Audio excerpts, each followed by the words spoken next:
and we back with another one. So it was 4 law enforcement officers killed in the shooting at a home in Charlotte, North Carolina, and 4 other officers are in the hospital because they got shot. We gonna get into this story, but before we do, make sure y'all hit that like button and make sure y'all hit that subscribe button so y'all won't miss none of these videos when I drop all this heat. Now, so we finna go through the article. Say 4 officers was killed in the shooting while attempting to serve a warrant at a home in Charlotte, North Carolina, including 1 deputy U.S. Marshal and 2 local task force officers. Authorities say 4 other law enforcement officers were shot during the incidents. Charlotte Mecklenburg Police Chief Johnny Jennings said Monday evening. An internal law enforcement memo reviewed by CNN shows officers are looking for the person who bought the firearm used in the shooting, potentially bringing federal charges. Jennings said during a Tuesday news conference the investigation is active and ongoing. Evidence from the residence is still being processed. He said adding the amount of evidence that will be collected is expected to be well over 100 rounds of gunfire, projectiles, and casings. We saw officers going into the line of fire. The Saturday Brothers in Blue have gone down in the act of trying to keep our community safe, Jennings said Tuesday. To me, that's truly heroic when you hear gunshots and a rapid fire and they are running directly into it because they know there are people who need help. They risk their own lives to do that. The compound tragedy adds to a growing list of officers that shot and killed in the line of duty this year. At least 98 officers were shot in the line of duty January through March. The shooting in Charlotte happened as members of U.S. Marshals Fugitive Task Force were serving a warrant for possession of firearm by a convicted felon in the Shannon Park neighborhood. The officers was met with gunfire from a high-powered rifle and return fire, fatally shooting the suspect. Jennings said task force had been served a warrant to that suspect. Jennings said 12 CMPD officers fired their weapons during the incidents, all of whom have been placed on administrative leave pending a standing officer involved shooting investigation. 3 members of the Marshals Task Force were fatally shot, Jennings said. One of those kills was a deputy U.S. Marshal, 48 years old, Thomas M. Weeks, who was survived by his wife and 4 children, according to the U.S. Marshal Service. 2 of the officers killed, Sam Paluche and Alden Elliott, worked for the State's Department of Adult Correction. According to Todd Ishii, the department secretary, both were 14-year veterans of the department signed to the task force. Lucy leaves behind a wife and 2 children. Elliott leaves behind a wife and 1 child. One of the fatally wounded officers, Josh Iyer, died from his injuries with his wife and family by his side. After fighting for several hours, police, 6-year veteran of the CMPD, survived by his wife, 3-year-old son, Jennings said during a Monday evening conference. Officer Iyer was a 6-year veteran with the CMPD. I am truly grateful for his bravery, service, and ultimate sacrifice. He will never be forgotten. It was just last month I was in this very room congratulating the Officer Iyer for becoming Officer of the Month, Jennings said during a news conference. He thoroughly dedicated his life to save our citizens. One CMPD officer who was injured by gunfire, Christopher Tully, remains hospitalized in stable condition. Then he said 2 other officers were shot were released Monday after being treated. Another officer, Justin Campbell, broke his foot and was released from the hospital.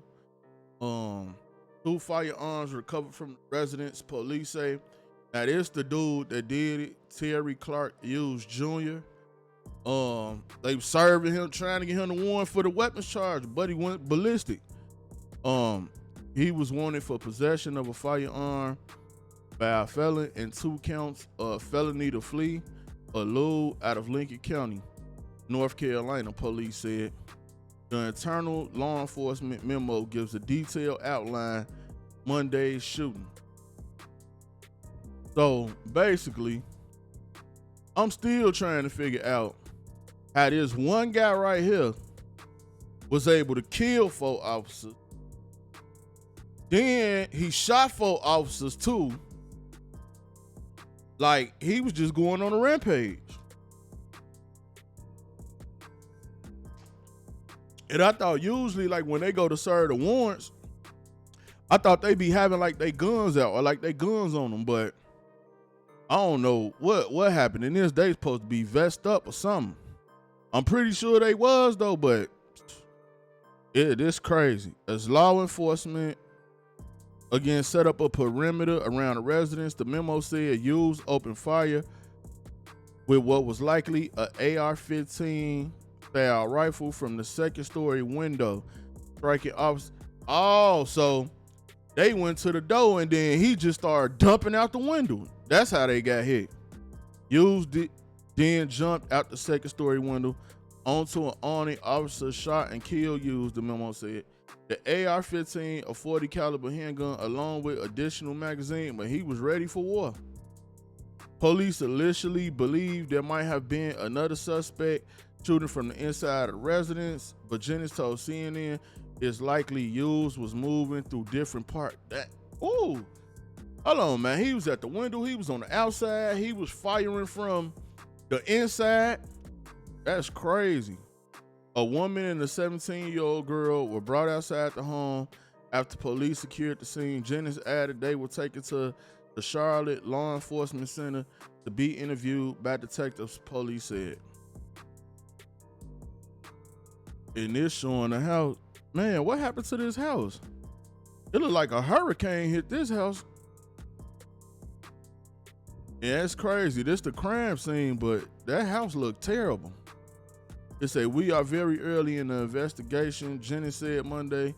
CMPD will lead this investigation. We still have a lot to uncover, a lot of questions that are not answered right now. All right, so basically, he wasn't trying to go to jail. That's what it boiled down to, and he wasn't going down without a fight. He knew he had guns in there. I don't know if he was selling guns to other people, but the warrant was for a gun, but he just said he felt like he wasn't going to jail. And no matter how many police was out there, showed up or anything, he was just going to shoot it out with all of them. You know what I'm saying? He lost his life, but he took some lives with him. That's a crazy situation. Prayers up to them officers and to the family, but when you out there like that, they should have, you know what I'm saying? Well, even if I don't think they should have went to the door like that. They even trying to serve them, especially if y'all know it's supposed to be for firearms. Like, dude had all type of guns in there. You know what I'm saying? So, at the end of the day, he already moving through the house, shooting over here, shooting over there. When he get out the window, the top floor or whatever, then he look down, get to shooting them or whatever like that. That's probably how they end up getting hit. Now, I don't think he gave out all headshots, but I'm guessing they would have had on their vest, but maybe his bullets went through their vest. I don't know. I ain't really seen nothing about like where all the officers exactly was shot at. So we don't know. But yeah, man. This a crazy story. Whew. I mean, I know these police, like, how did one dude accomplish all this? Like, this is crazy. This is wild. You know, this two of the officers he had killed right here. And I'm pretty sure all this came later, like after he got done shooting. And then all these police was out there. It's a crazy situation, man. But, you know, y'all got to be safe out here, you know? And like I said, I don't know what he was doing with his guns, but as many as he's had, more than likely he was probably selling them to people in the neighborhood, and somebody probably got caught with one and tricked or told or something. Ain't no telling. But y'all get in the comment section, man. Let me know what y'all think about this story. It's your boy Buddha. I'm out.